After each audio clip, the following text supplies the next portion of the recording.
অনেকে দেখবেন black magic করে। ব্ল্যাক ম্যাজিক কিন্তু সত্য, ম্যাজিক করে সেহের করে আপনাকে দুর্বল করে ফেলবে। স্বয়ং আল্লাহর হাবিব সাল্লাল্লাহু আলাইহি ওয়াসাল্লামকে সেহের করা হয়েছিল। উনি কয়েক মাস স্ত্রীদের সাথে ফিজিক্যাল ইন্টিমেসিতে যেতে পারতেন না, এত দুর্বল হয়ে গেছিলেন। লাবিদ ইবনুল আসাম নামে এক ইহুদি মিত্র, সে জাদু করেছিল রাসূল সাল্লাল্লাহু আলাইহি ওয়াসাল্লামকে। ওনার মাথার চুল চিরুনির ভেতরে 11টা গিট দিয়ে সেই ব্ল্যাক ম্যাজিক করেছে। নবী সাল্লাল্লাহু আলাইহি ওয়াসাল্লাম কয়েক মাস অসুস্থ ছিলেন।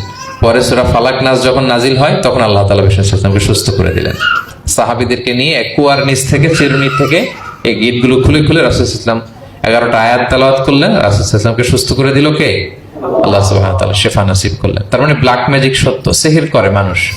আপনার সফলতা, আপনার সাকসেস, এটা সবার ভালো লাগবে না, মনে রাখবেন। সবাই এটা পছন্দ করে না।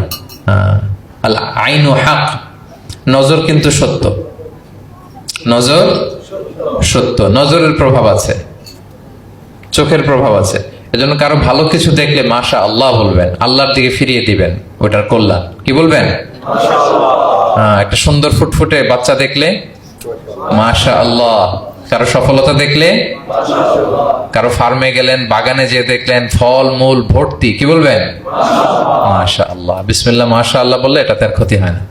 অনেকে বলে যে বাবা মা মাশাআল্লাহ বলা লাগে না, বাবা মা আর নাকি মামা, এই তিনজন নাকি মাশাআল্লাহ না বললে কিছু, এটা ভুল কথা। বাবা মারা বলতে হয়।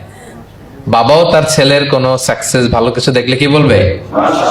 মাশা আল্লাহ, তাবারাকাল্লাহ, অথবা বিসমিল্লাহ মাশা আল্লাহ, এটা আপনারা বলবেন। নজরের প্রভাব আছে। আপনি সিম্পলি দেখেন, এই যে আমি আপনাদের দিকে তাকিয়ে তাকিয়ে কথা বলছি, আমি যদি অনেকক্ষণ স্টেয়ারিং করি, কারো দিকে ভেবে তাকিয়ে থাকি, সে ভালো ফিল করবে? কেন? আমি কি তার মারছি, ধরছি, স্পর্শ করছি? কিছুই তো করলাম, শুধু আমি তার দিকে তাকিয়ে আছি। তার মানে এতেই সে অস্বস্তি ফিল করতেছে। ধরেন যে আপনি কোন একটা প্রোগ্রামে বসে আছেন, আপনার পাশে যে বসে, আপনি তার দিকে এরকম 10 মিনিট তাকায় আছেন, কোনো কথা ছাড়া শুধু তাকিয়েই রইলেন, তার কি ভাল লাগবে বলেন? সে কি কমফোর্টেবল ফিল করবে?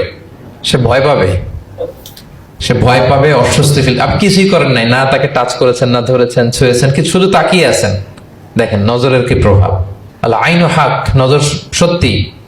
এজন্য কারো সাকসেস দেখলে আমরা সবসময় যেন মাশাআল্লাহ বলি। মাশাআল্লাহ ঠোঁটের সাথে মিলিয়ে রাখবেন। ভালো দেখলে কি বলবেন? মাশাআল্লাহ, মাশাআল্লাহ, বিসমিল্লাহ মাশাআল্লাহ, মাশাআল্লাহ, তাবারাকাল্লাহ, এটা বলবেন। তাহলে আল্লাহর হাবিব সাল্লাল্লাহু আলাইহি ওয়াসাল্লামকেও সেহের করা হয়েছিল।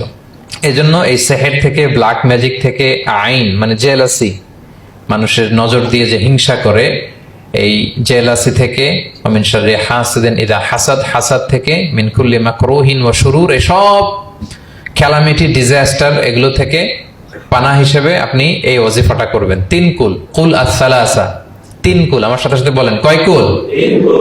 কি কি? সূরাতুল ইখলাস, সূরা ফালাক, সূরা নাস।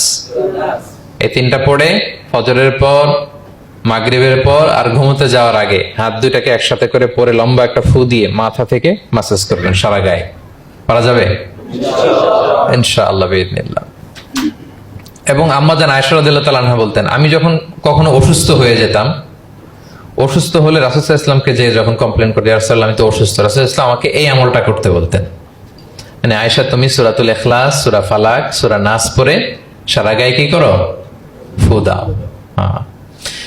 আলী রাদিয়াল্লাহু তাআলা আনহু বর্ণনা করেন, আল্লাহর হাবিব সাল্লাল্লাহু আলাইহি ওয়াসাল্লাম একবার নামাজ পড়তেছেন, নামাজে তিনি সিজদারত অবস্থায়, ইন দ্য মিন টাইম লাদাগাতহুল আকরা, একটা বিচ্ছু রাসূল সাল্লাল্লাহু আলাইহি ওয়াসাল্লামের আঙ্গুলে কামড় দিল। বিচ্ছু, বিচ্ছুর কামড় খাইছেন? হ্যাঁ, কেমন লাগে? খুব আরাম লাগে? হ্যাঁ, খুব যন্ত্রণা হয়, অনেক যন্ত্রণা হয়। রাসূল সাল্লাল্লাহু আলাইহি ওয়াসাল্লামকে যখন কামড় দিল নামাজের অবস্থায়, রাসূল সাল্লাল্লাহু আলাইহি ওয়াসাল্লাম খুব যন্ত্রণা পেলেন, ব্যথা পেলেন। বিচ্ছুটার লানত করলেন। সাধারণত লানত করতেন না, তিনি বলতেন লানাতুল্লাহি আলাল আকরা, এই বিচ্ছুর উপর লানাত, লা ইয়াদাউ নাবিয়ান ওয়ালা গায়রা। এই বিচ্ছু নবীও চিনে না, মানুষও চিনে না, মানে কোথায় কামড় দিতে হবে এটাও বুঝতেছে না। শুধু নবী না, সব নবীদের নবী, ওনারা কামড় দিয়ে ফেলছে। তাই আল্লাহর পক্ষ থেকে পরীক্ষা ছিল, কেয়ার করা। উনি ভর্ৎসনা করলেন, লানত করে বললেন, নবীও চিনস না, মানুষও চিনস না, কামড় দিয়ে খুব কষ্ট পাচ্ছেন তিনি। তো আল্লাহ হাবিব সাল্লাল্লাহু আলাইহি ওয়াসাল্লাম বললেন, যাও গরম পানি আর লবণ নিয়ে আসো, এনে এটার মধ্যে ঢালো। তো ঢালতে আরম্ভ করলো। লবণ কিন্তু খুবই ব্যথানাশক, pain killer, natural pain killer. এটার মধ্যে সোডিয়াম ক্লোরাইড আছে, তো এটা গরম করে লবণ মিশিয়ে দিলে যে কোনো ব্যথা সাথে সাথে ভালো হয়ে যায়। রাসূল ইসলাম বললেন ঢালো, ঢালতেছে, রাসূল ইসলাম পড়তেছেন কুল হুয়াল্লাহু আহাদ আল্লাহুস সামাদ লাম ইয়ালিদ ওয়া লাম ইউলাদ ওয়া লাম ইয়াকুল লাহু কুফুয়ান আহাদ বলে ফু দিচ্ছেন আর ঢালতেছে, ঢালাও শেষ, আঙ্গুলের ব্যথাও শেষ।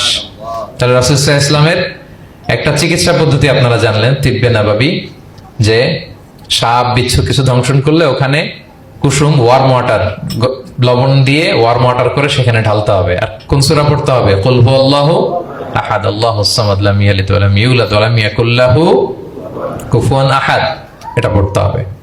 তাহলে সূরার ফজিলত কি জানতে পেরেছেন আপনারা? ক্লিয়ার?